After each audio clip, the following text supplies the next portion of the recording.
Hello friends, आज हम सामान्य हिंदी का 12th क्लास का क्वेश्चन पेपर देखेंगे।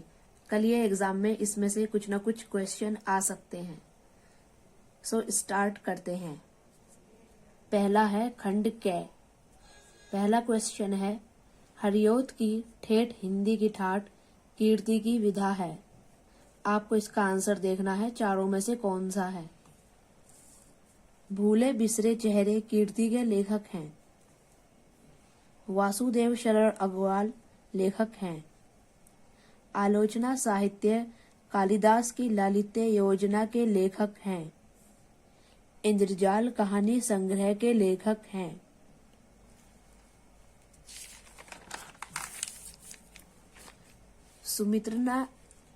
सुमित्रा नंदन पंत का काव्य संकलन है। प्रगतिवाद युग के कवि हैं। प्रयोगवादी कवि नहीं हैं। मैथिली शरण गुप्त की रचना है। महावृक्ष के नीचे काव्य कीर्ति है। ये 10 क्वेश्चन है, 5 गद्य के 5 काव्य के। अब यहाँ है गद्यांश। यह अनुभव से लेकर ज्योत है तक। इसमें 5 क्वेश्चन होते हैं। उपयुक्त गद्यांश का संदर्भ लिखिए। इसमें आपको पाठ का नाम और उसके राइटर का नाम बताना है। रेखांकित अंश की व्याख्या कीजिए। ये जो रेखांकित अंश लाइन दिख रही है, इसका हमें अर्थ बताना है अपने शब्दों में। गद्यांश का उद्देश्य स्पष्ट कीजिए। इसमें इसका एम बताना है।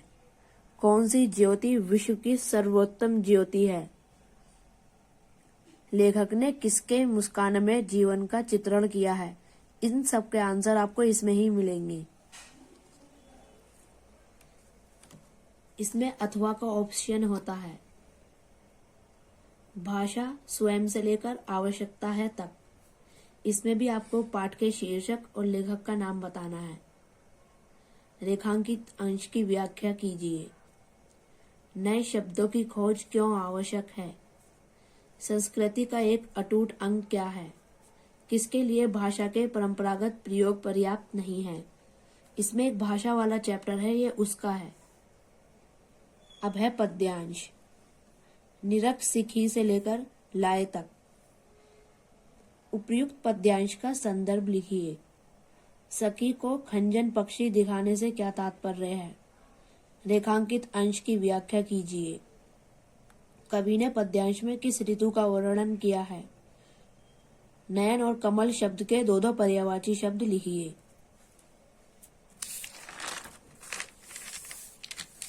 इसमें अथवा का ऑप्शन होता है। कारथी से लेकर तुमको परिणाम तक।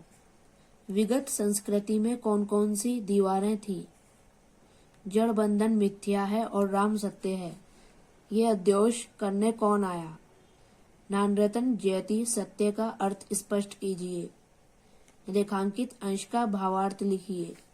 कविता का शीर्षक और कवि का नाम लिखिए।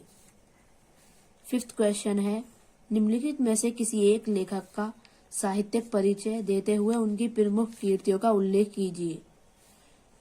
इसमें आपको 3 पेज का जीवन परिचय लिखना है। वासुदेव शरण अग्रवाल, आचार्य रामचंद्र शुक्ल, कन्हैया लाल मिश्र प्रभाकर। ये 5 नंबर का होता है। निम्नलिखित में से किसी एक कवि का साहित्यिक परिचय देते हुए उनकी प्रमुख कीर्तियों का उल्लेख कीजिए। ये गद्यांश का होता है, ये पद्यांश का। अयोध्या सिंह उपाध्याय हरियोद, जयशंकर प्रसाद, महादेव वर्मा। आप इन्हें याद करके जाना, ये जरूर आएंगे दोनों। 6th क्वेश्चन में कहानी दी है ध्रुव यात्रा और लाटी। इनमें से एक जरूर आ सकती है। ये 5 नंबर की होती है। 7 है, स्वपठित खंड काव्य के आधार पर किसी एक खंड काव्य के प्रश्न पत्र का उत्तर दीजिए। जो यूपी बोर्ड के बच्चे हैं उनके लिए ये वाला आएगा। रश्मि रथी खंड काव्य के आधार पर कर्ण की चारित्रिक विशेषताओं पर प्रकाश डालिए। इसमें भी अथवा का ऑप्शन आता है। इसमें खंड काव्य के द्वितीय सर्ग का कथानक लिखिए। अगर आपने सर्ग याद किए हैं तो आपको सर्ग लिख के आना है, द्वितीय कौन सा होता है। ये जो और जिला के बच्चे जो हैं वो अपना देख सकते हैं कौन सा आएगा। खंड ख आती है संस्कृत की। निम्नलिखित संस्कृत गद्यांशों में से किसी एक का संदर्भ सहित हिंदी में अनुवाद कीजिए। ये 7 नंबर का होता है। ये पाठ संस्कृत भाषा का है, आप इसे मॉडल में देख सकते हैं। ये दूसरा है गद्य, अतीते से लेकर सन्ने पतत तक। ख में है निम्नलिखित श्लोकों में से किसी एक का संदर्भ सहित हिंदी में अनुवाद कीजिए। ये 7 नंबर का होता है। अभूत से लेकर गुणा तक अथवा निंदंतु से लेकर धीरा तक। आप इसके चैप्टर देखिए, ढूंढिए, फिर आपको याद आ जाएगा। 9 क्वेश्चन है निम्नलिखित लोकोक्तियों और मुहावरों में से किसी एक का अर्थ लिखते हुए अपने शब्दों में वाक्य प्रयोग कीजिए। अपनी अपनी डफली अपना अपना राग, समरथ को नहीं दोष गोसाई, लकीर का फकीर होना, लोहे के चने चबाना।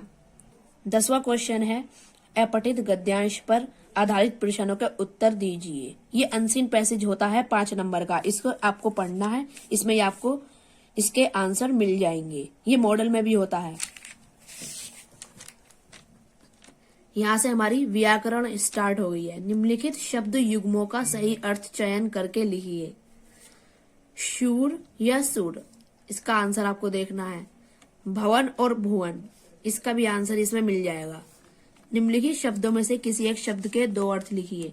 ये पर्यायवाची शब्द होते हैं। विधि, वारिक, द्विज, सुरभि। निम्नलिखित वाक्यांशों के लिए एक सही शब्द का चयन करके लिखिए। जिसके समान कोई दूसरा ना हो वो क्या होता है, ये लिखना है। इसमें टिक लगाने हैं, टिक। जो सब कुछ जानता हो वो कौन होता है, इसका भी टिक लगाना है। निम्नलिखित में से किन्हीं 2 वाक्यों को शुद्ध करके लिखिए। ये चारों गलत हैं, इन्हें आपको सही करके लिखना है। आज मेरा बड़ा भाई आ गया, राधा ने पत्र पढ़ी, मेरे को फल ले आओ। उपरोक्त कथन सही है। इनमें से आपको ढूंढना है कौन सा सही है। 12वां क्वेश्चन है श्रृंगार रस अथवा शांत रस का लक्षण और उदाहरण दीजिए। अनुप्रास अलंकार अथवा रूपक अलंकार का लक्षण और एक उदाहरण लिखिए।